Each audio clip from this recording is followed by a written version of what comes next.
डट के गुर रामदास राखो शरणाई। सो कहो टल गुर सेविय अहनुस सहज सुभाई। दर्शन परसिय गुरु कै जन्म मरण दुख जाए। बाणी गुरु गुरु है बाणी बिच बाणी अमृत सारे। गुरबाणी कह सेवक जन मानै परतख गुरु निस्तारे। वाहिगुरु साहिब जी एक ओंकार सतगुर प्रसाद। बिलावल महला तीजा। पूरा ठाट बनाया पूरा देखो एक समाना। इस पर पंच में साचे नाम की बड़ाई। मत को धरो गुमाना। पूरा ठाट बनाया पूरा देखो एक समाना। इस पर पंच में साचे नाम की बड़ाई। मत को धरो गुमाना। सतगुर की जिसनो मत आवे सो सतगुर माहे समाना। एह बाणी जो जीहो जाने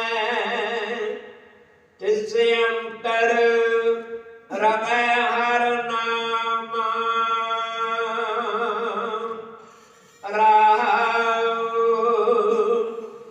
चहो जुगा का हुन ने बेड़ा नर मनुखा नो एक निधाना। जत संयम तीर्थ उना जुगा का धर्म है। कल में तीरथ हर नामा। जुग जुग आपो अपना धर्म है। सोच देखो वेद पुराना। गुरमुखी जिनी ध्याया गुरमुख जिनी ध्याया हर हर ते पूरे परवाना। कहत नानक सच्चे स्यो प्रीत लाए। चूकै मन अभिमाना। कहत सुनत सभे सुख पावै। मानत पाए निधाना। कहत नानक सच्चे स्यो प्रीत लाए। चूकै मन अभिमाना। कहत सुनत सभे सुख पावै। मानत पाए निधाना। ਵਾਹਿਗੁਰੂ ਜੀ ਕਾ ਖਾਲਸਾ ਵਾਹਿਗੁਰੂ ਜੀ ਕੀ ਫਤਿਹ। ਸਤਨਾਮ ਸ਼੍ਰੀ ਵਾਹਿਗੁਰੂ ਸਾਹਿਬ ਜੀਓ। ਡੰਡੌਤ ਬੰਦਨ ਅਨੇਕ ਸਭ ਕਲਾ ਸਮਰੱਥ। ਡੋਲਨ ਤੇ ਰਾਖੋ ਪ੍ਰਭੂ ਨਾਨਕ ਦੇ ਕਰ ਹੱਥ। ਮੈਂ ਨਹੀਂ ਕਛ ਹੋਹੀ ਕਿਛ ਆਹੇ ਨਾ ਮੋਰਾ।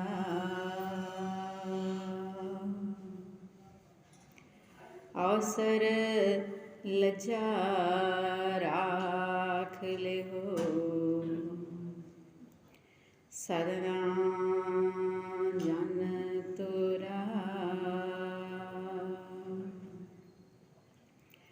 ਅਵਸਰ ਲਜਾ ਰਾਖ ਲਿਓ ਸਦਨਾ ਜਨ ਤੋਰਾ। ਗੁਰੂ ਪਿਆਰੀ ਗੁਰੂ ਸਵਾਰੀ ਗੁਰੂ ਕੀ ਸਾਜੀ ਨਿਵਾਜੀ ਅਤ ਸਤਿਕਾਰਯੋਗ ਸਾਧ ਸੰਗਤ ਜੀਓ। ਗੁਰੂ ਸਾਹਿਬ ਜੀ ਦੀ ਅਪਾਰ ਬਖਸ਼ਿਸ਼ ਰਹਿਮਤ ਦੇ ਨਾਲ ਅੰਮ੍ਰਿਤ ਵੇਲੇ ਦੇ ਦੀਵਾਨਾਂ ਦੇ ਵਿੱਚ ਆਪ ਸਭ ਜੁੜ ਬੈਠੇ ਹੋ।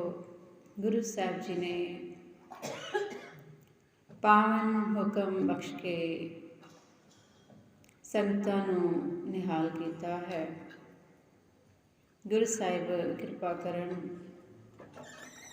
ਹੁਕਮ ਦੇ ਵਿਚਾਰ ਸਾਡੇ ਜੀਵਨ ਦਾ ਹਿੱਸਾ ਬਣ ਜਾਵੇ। ਵਿੱਚ ਵਿਚਰ ਕੇ ਆਪਣੀ ਬਾਣੀ ਦੇ ਵਿਚਾਰ ਕਰਵਾ ਲੈਣ।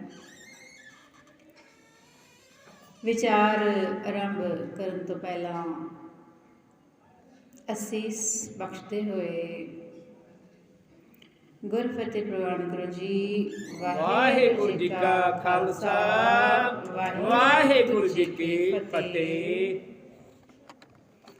ਬਿਲਾਵਲ ਰਾਗ ਦੇ ਅੰਦਰ ਧੰਨ ਧੰਨ ਸਾਹਿਬ ਸ੍ਰੀ ਗੁਰੂ ਅਮਰਦਾਸ ਜੀ ਮਹਾਰਾਜ ਅੱਜ ਦਾ ਹੁਕਮ ਬਖਸ਼ਿਸ਼ ਕਰਦੇ ਹੋਏ ਸਮਝਾ ਰਹੇ ਹਨ ਕਿ ਪਰਮਾਤਮਾ ਦਾ ਨਾਮ ਜਪਣਾ ਜ਼ਰੂਰੀ ਹੈ ਤੇ ਪਰਮਾਤਮਾ ਦਾ ਨਾਮ ਜਪਣ ਦੀ ਸੋਝੀ ਸੱਚੇ ਗੁਰੂ ਦੁਆਰਾ ਹੀ ਜੀਵਨ ਦੇ ਵਿੱਚ ਪੈਂਦੀ ਹੈ ਕਿ ਸੱਚਾ ਗੁਰੂ ਹੀ ਜੀਵਨ ਜਾਚ ਬਖਸ਼ਦਾ ਹੈ।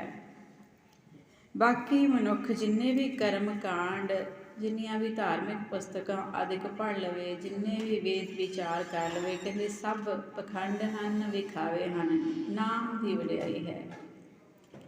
ਨਾਮ ਜਪਣਾ ਜ਼ਰੂਰੀ ਹੈ। ਗੁਰੂ ਦੇ ਸਨਮੁਖ ਹੋਣਾ ਜ਼ਰੂਰੀ ਹੈ। ਗੁਰੂ ਨੇ ਹੀ ਇਸ ਸੱਚ ਦੀ ਸੋਝੀ ਕਰਵਾਉਣੀ ਹੈ। ਬਿਲਾਵਲ ਮਹਲਾ ਤੀਜਾ। ਪੂਰਾ ਥਾਟ ਬਣਾਇਆ ਪੂਰੈ, ਵੇਖੋ ਏਕ ਸਮਾਨਾ।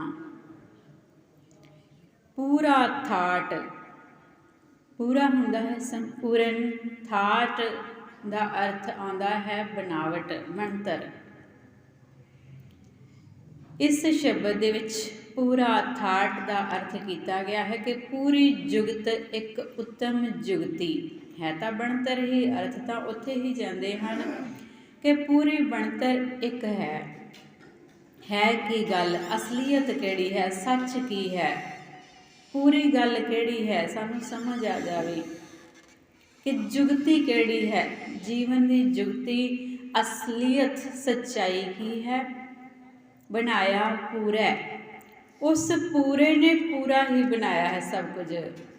ਤੇ ਪੂਰੀ ਗੱਲ ਕਿਹੜੀ ਹੈ ਅਸਲ ਦੇ ਵਿੱਚ? ਬਾਕੀ ਸਾਰੀਆਂ ਗੱਲਾਂ ਅਧੂਰੀਆਂ ਹਨ, ਹਰ ਇੱਕ ਗੱਲ ਦੇ ਵਿੱਚ ਕਮੀ ਹੈ। ਪਰ ਕਹਿੰਦੇ ਪੂਰੀ ਗੱਲ ਕਿਹੜੀ ਹੈ? ਵੇਖੋ ਏਕ ਸਮਾਨਾ। ਕਹਿੰਦੇ ਹਰੇਕ ਯੁੱਗ ਦੇ ਵਿੱਚ, ਹਰੇਕ ਸਮੇਂ ਦੇ ਵਿੱਚ ਇਹ ਗੱਲ ਹੀ ਚੱਲੀ ਆ ਰਹੀ ਹੈ। ਦੇਖਣ ਨੂੰ ਅਸੀਂ ਇਸ ਪੰਕਤੀ ਦੇ ਅਰਥ ਕਰੀਏ ਸਿੱਧੇ ਜਿਹੇ ਸਧਾਰਨ ਅਰਥਾਂ ਦੇ ਵਿੱਚ ਕਿ ਪੂਰਾ ਥਾਟ ਬਣਾਇਆ ਪੂਰਾ, ਵੇਖੋ ਏਕ ਸਮਾਨਾ। ਕਿ ਪਰਮਾਤਮਾ ਨੇ ਸਭ ਕੁਝ ਪੂਰਾ ਬਣਾਇਆ ਹੈ ਤੇ ਸਾਰਿਆਂ ਨੂੰ ਇੱਕ ਬਰਾਬਰ ਸਮਝਣਾ ਚਾਹੀਦਾ ਹੈ, ਵੇਖਣਾ ਚਾਹੀਦਾ ਹੈ। ਪਰ ਜਦੋਂ ਅਸੀਂ ਡੂੰਘਾਈ ਦੇ ਵਿੱਚ ਅਰਥ ਕਰਦੇ ਹਾਂ, ਪ੍ਰੋਫੈਸਰ ਸਾਹਿਬ ਸਿੰਘ ਜੀ ਨੇ ਅਰਥ ਕੀਤੇ, ਫਿਰ ਪੂਰੇ ਸ਼ਬਦ ਦੀ ਡੂੰਘਾਈ ਦੇ ਵਿੱਚ ਜਾਂਦੇ ਹਾਂ, ਪੂਰੇ ਸ਼ਬਦ ਨੂੰ ਪੜ੍ਹਦੇ ਹਾਂ ਤੇ ਫਿਰ ਸਮਝ ਆਉਂਦੀ ਹੈ ਕਿ ਗੁਰੂ ਸਾਹਿਬ ਜੀ ਇਸ ਪੰਕਤੀ ਦੇ ਅਰਥ ਕਰ ਰਹੇ ਹਨ ਕਿ ਪੂਰਾ ਥਾਟ ਪਰਮਾਤਮਾ ਜੀ ਨੇ ਜੋ ਗੁਰੂ ਸਾਹਿਬ ਨੇ ਕਹਿੰਦੇ ਇਹ ਜੁਗਤ ਬਣਾਈ ਹੈ, ਕਹਿੰਦੇ ਨਾਮ ਦੀ ਵਡਿਆਈ ਹੈ। ਵੇਖੋ ਏਕ ਸਮਾਨਾ, ਕਹਿੰਦੇ ਏਕ ਸਮਾਨ ਹਰ ਵੇਲੇ ਜਦੋਂ ਵੀ ਦੇਖੋਗੇ ਤੁਹਾਨੂੰ ਨਾਮ ਦੀ ਮਹਿਮਾ ਨਜ਼ਰ ਆਵੇਗੀ ਕਿ ਨਾਮ ਜਪਣਾ ਜ਼ਰੂਰੀ ਹੈ। ਪੂਰਾ ਥਾਟ ਕੀ ਹੈ? ਨਾਮ, ਤੇ ਏਕ ਸਮਾਨਾ ਹਰ ਵੇਲੇ ਨਾਮ ਦੀ ਹੀ ਮਹਿਮਾ ਹੈ। ਕਿ ਕੋਈ ਕਵੇ ਕਿ ਕਿਸੇ ਵੇਲੇ ਤੀਰਥ ਯਾਤਰਾ ਕਰ ਲਈ ਉਹ ਚੰਗਾ ਕਰਮ ਹੈ, ਅੱਗੇ ਸ਼ਬਦ ਦੇ ਵਿੱਚ ਖੋਲ ਕੇ ਦੱਸਿਆ ਹੈ ਗੁਰੂ ਸਾਹਿਬ ਜੀ ਨੇ। ਕਹਿੰਦੇ ਕੋਈ ਕਿਹੜੇ ਗੱਲ ਕਰਦਾ ਹੈ, ਕੋਈ ਕਿਹੜੀ ਗੱਲ ਕਰਦਾ ਹੈ, ਪਰ ਕਿਸੇ ਵੀ ਯੁੱਗ ਦੇ ਵਿੱਚ ਕਿਹੜੀ ਵੀ ਗੱਲ ਕੀਤੀ ਜਾਵੇ, ਨਾਮ ਤੋਂ ਬਿਨਾਂ ਮੁਕਤੀ ਨਹੀਂ। ਨਾਮ ਦੀ ਮਹਿਮਾ ਹੈ, ਨਾਮ ਜਪਣਾ ਕਹਿੰਦੇ ਇਹ ਮਨੁੱਖ ਦੇ ਲਈ ਜ਼ਰੂਰੀ ਹੈ।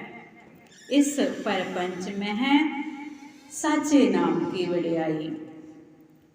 ਪਰਪੰਚ ਨਾਮ ਹੈ ਖਿਲਾਰੇ ਦਾ, ਖੇਡ ਦਾ, ਸ੍ਰਿਸ਼ਟੀ ਦਾ, ਕਿ ਇਸ ਸ੍ਰਿਸ਼ਟੀ ਦੇ ਵਿੱਚ, ਇਸ ਸੰਸਾਰ ਖਿਲਾਰੇ ਦੇ ਵਿੱਚ ਇਹ ਜੋ ਖੇਡ, ਇਹ ਜੋ ਜਗਤ ਰਚਨਾ ਪਰਮਾਤਮਾ ਜੀ ਨੇ ਰਚੀ ਹੈ, ਇਸ ਪਰਪੰਚ ਮੈਂ ਸਾਚੇ ਨਾਮ ਕੀ ਵਡਿਆਈ। ਸੱਚੇ ਨਾਮ ਦੀ ਹੀ ਵਡਿਆਈ ਹੈ, ਉਸੇ ਦੀ ਹੀ ਸ਼ੋਭਾ ਹੈ, ਮਹਿਮਾ ਹੈ।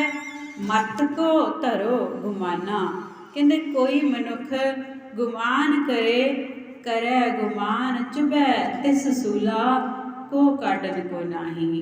ਕਹਿੰਦੇ ਜਿਹੜਾ ਹੰਕਾਰ ਕਰਦਾ ਹੈ ਤਿਨ ਅੰਦਰ ਹਉਮੈ ਕੰਡਾ ਹੈ, ਕਹਿੰਦੇ ਉਹਦੇ ਅੰਦਰ ਹਉਮੈ ਦੀ ਸੂਲ ਚੁਭਦੀ ਹੈ।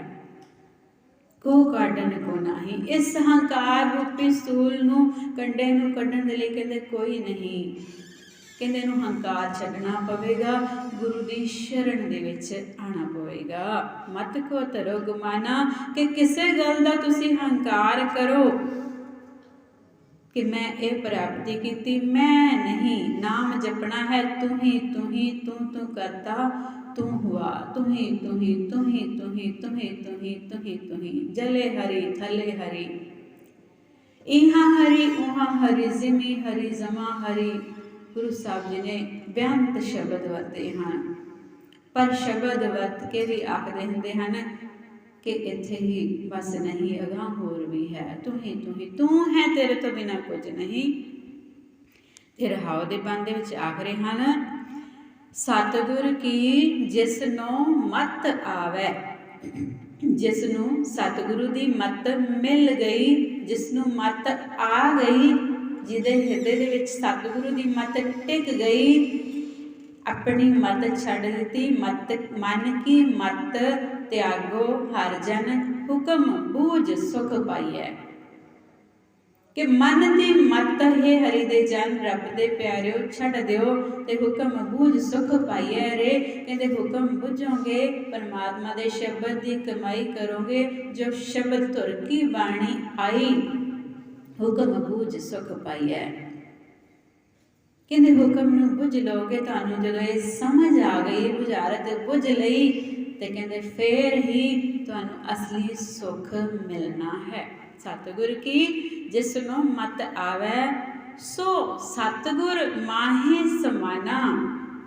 ਕਹਿੰਦੇ ਸਤਿਗੁਰੂ ਦੇ ਵਿੱਚ, ਮਾਹੇ ਵਿੱਚ ਸਮਾ ਜਾਂਦਾ ਹੈ, ਇੱਕ ਮਿਕ ਹੋ ਜਾਂਦਾ ਹੈ।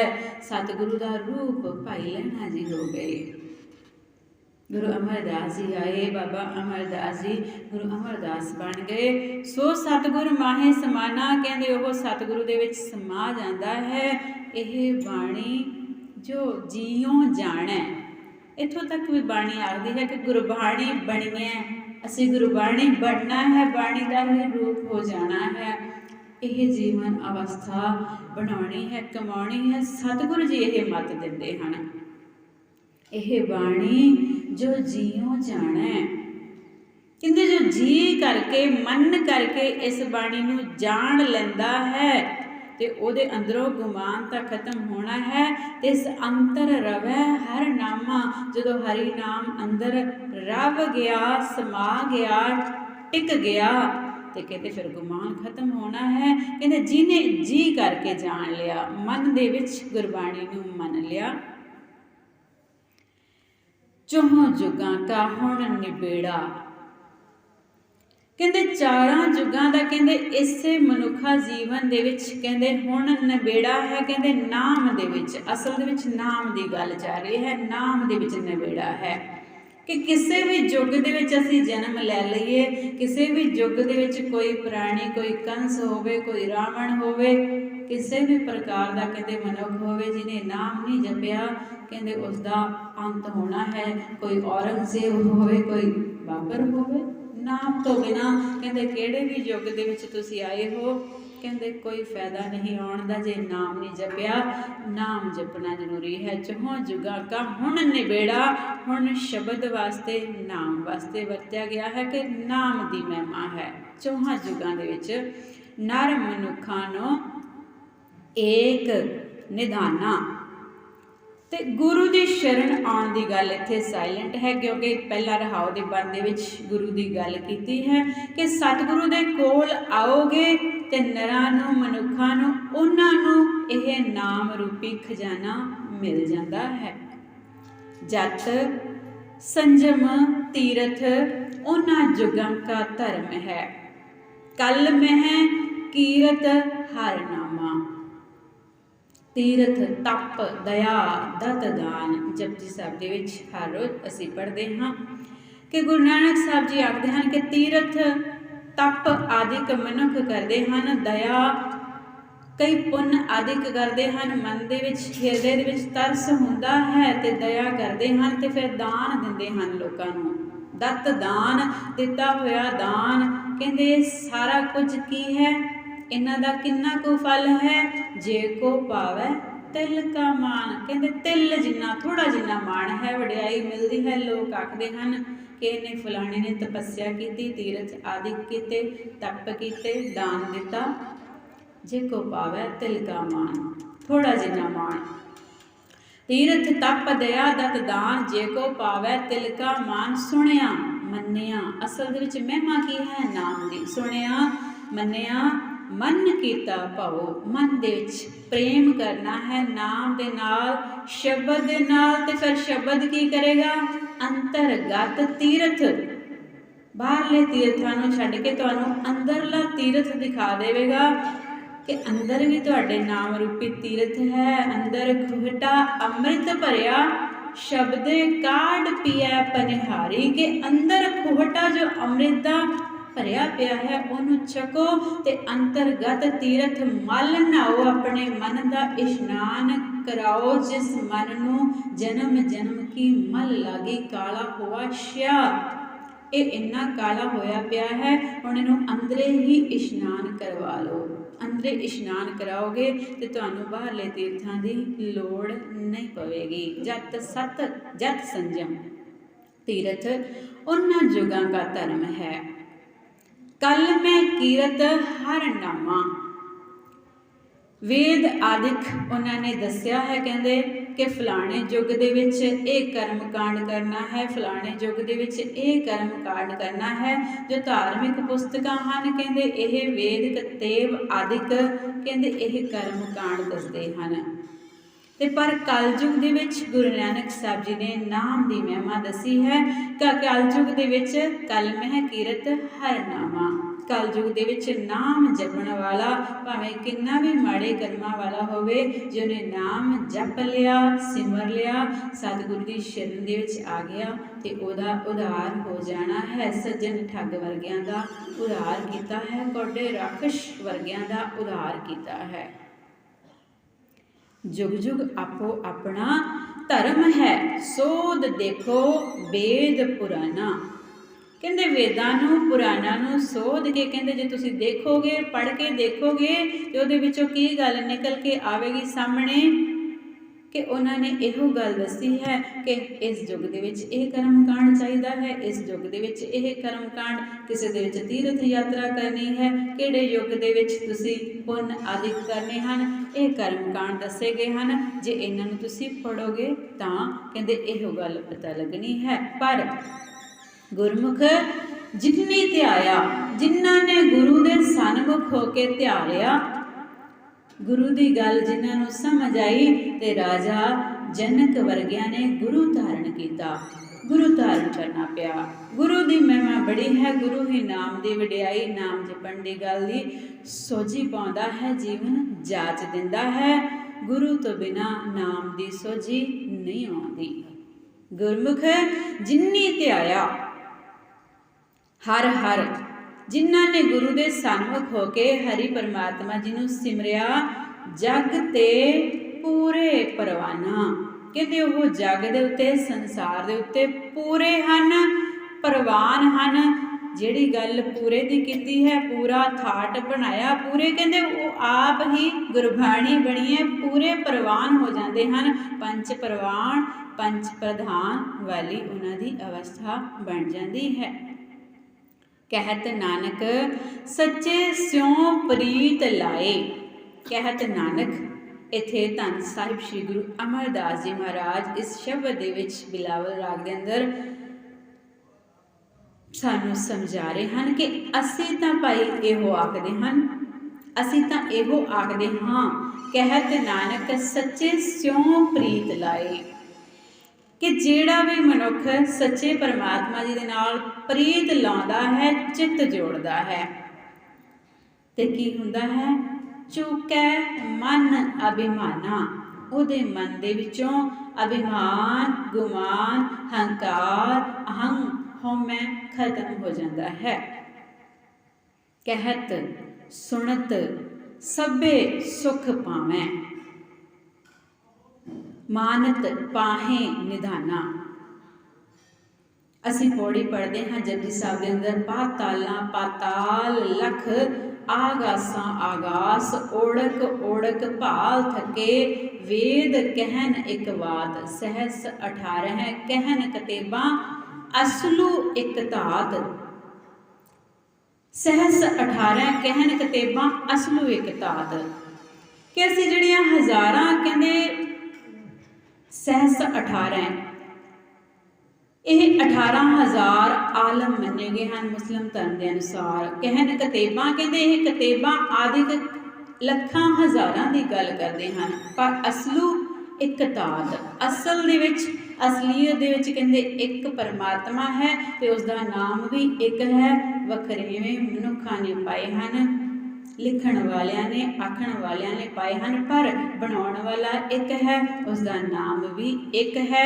ਕਹਿਤ ਸੁਣਤ ਸਭੇ ਸੁਖ ਪਾਵੈ, ਜਿਨ੍ਹਾਂ ਨੇ ਸੁਣਿਆ ਹੈ, ਮੰਨਿਆ ਹੈ, ਫਿਰ ਉਹਨਾਂ ਦੀ ਮੰਨੇ ਕੀ ਗਤ ਕਹੀ ਨਾ ਜਾਏ। ਜਿਨ੍ਹਾਂ ਨੇ ਮੰਨ ਲਿਆ, ਕੋਈ ਕਵੇ ਕਿ ਉਹਦੀ ਅਵਸਥਾ ਇਹ ਸੀ, ਕੋਈ ਵਖਿਆਨ ਕਰਨ ਦਾ ਯਤਨ ਕਰੇ ਕਿ ਜਿਨ੍ਹਾਂ ਨੇ ਮੰਨ ਲਿਆ। ਅਸੀਂ ਗੱਲਾਂ ਕਰਦੇ ਹਾਂ ਨਾ, ਅਸੀਂ ਸਿੱਖਣ ਵਾਸਤੇ ਕਰਦੇ ਹਾਂ, ਅਸੀਂ ਉਹਨਾਂ ਦੀ ਅਵਸਥਾ ਦੱਸ ਨਹੀਂ ਸਕਦੇ ਕਿ ਉਹਨਾਂ ਦੀ ਅਵਸਥਾ ਕੀ ਸੀ, ਉਹਨਾਂ ਨੇ ਕੀ ਪਾਇਆ, ਕਿਵੇਂ ਪਾਇਆ, ਉਹਨਾਂ ਨੂੰ ਕੀ ਮਿਲਿਆ। ਅਸੀਂ ਸੰਪੂਰਨ ਜੋ ਉਹਨਾਂ ਦਾ ਆਨੰਦ ਹੈ, ਅਸੀਂ ਬਿਆਨ ਨਹੀਂ ਕਰ ਸਕਦੇ। ਮੰਨੇ ਕੀ ਗਤ ਕਹੀ ਨਾ ਜਾਏ। ਜੇ ਕੋਈ ਕਵੇ ਕਿ ਮੈਂ ਕਹਿ ਦਿੱਤਾ, ਮੈਂ ਉਹਦੀ ਗੱਲ ਕਰ ਲਈ, ਮੈਂ ਉਹਦੀ ਗੱਲ ਕਰ ਲਈ, ਜੇ ਕੋ ਕਹੈ ਪਿੱਛੇ ਪਛਤਾਏ। ਕਹਿੰਦੇ ਜੇ ਕੋਈ ਕਹਿ ਦਵੇ ਕਿ ਮੈਂ ਗੱਲ ਕਰ ਲਈ, ਕਹਿੰਦੇ ਉਹਨੂੰ ਪਿੱਛੋਂ ਪਛਤਾਉਣਾ ਪੈਂਦਾ ਹੈ ਕਿ ਨਹੀਂ, ਇਹ ਤਾਂ ਆਨੰਦ ਹੋਰ ਵੀ ਵੱਡਾ ਹੈ, ਹੋਰ ਵੀ ਵੱਡਾ ਹੈ, ਹੋਰ ਵੀ ਵੱਡਾ ਹੈ, ਪਤਾ ਨਹੀਂ ਕਿੱਥੇ ਹੈ ਇਸ ਦੀ ਸੀਮਾ। ਨਹੀਂ, ਜੇ ਕੋ ਕਹੇ ਪਿੱਛੇ ਪਛਤਾਏ, ਉਹਨੂੰ ਪਛਤਾਉਣਾ ਪੈਂਦਾ ਹੈ। ਸੰਪੂਰਨ ਗੱਲ ਕੋਈ ਵੀ ਨਹੀਂ ਕਰ ਸਕਦਾ, ਉਹ ਆਪ ਹੀ ਜਾਣਦਾ ਹੈ। ਪੂਰੇ ਕਾ ਕੀਆ ਸਭ ਕਿਛ ਪੂਰਾ, ਘੱਟ ਵੱਧ ਕਿਛ ਨਾਹੀ। ਘੱਟ ਵੱਧ ਕੁਝ ਵੀ ਨਹੀਂ, ਉਹ ਪੂਰਾ ਹੈ। ਕਹਿੰਦੇ ਕਹਿਤ ਸੁਣਤ, ਜਿਨ੍ਹਾਂ ਨੇ ਕਿਹਾ ਅਤੇ ਜਿਨ੍ਹਾਂ ਨੇ ਸੁਣਿਆ, ਸਭੇ ਸੁਖ ਪਾਵੈ, ਕਹਿੰਦੇ ਉਹ ਸਾਰੇ ਹੀ ਸੁਖ ਪਾਉਂਦੇ ਹਨ। ਮਾਨਤ ਪਾਹੇ ਨਿਧਾਨਾ, ਤੇ ਕਹਿੰਦੇ ਜਿਹੜੇ ਮੰਨ ਲੈਂਦੇ ਹਨ, ਉਹਨਾਂ ਨੂੰ ਫਿਰ ਨਾਮ ਰੂਪੀ ਇਹ ਖਜ਼ਾਨਾ ਨਿਧਾਨ ਮਿਲ ਜਾਂਦਾ ਹੈ। ਜਿਨ੍ਹਾਂ ਨੂੰ ਖਜ਼ਾਨਾ ਮਿਲਿਆ, ਖਜ਼ਾਨਿਆਂ ਵਾਲਿਆਂ ਦੀ ਅਸੀਂ ਗੱਲਾਂ ਕਰਦੇ ਹਾਂ, ਉਹਨਾਂ ਦੀਆਂ ਕਹਾਣੀਆਂ ਪਾਉਂਦੇ ਹਾਂ। ਅੱਜ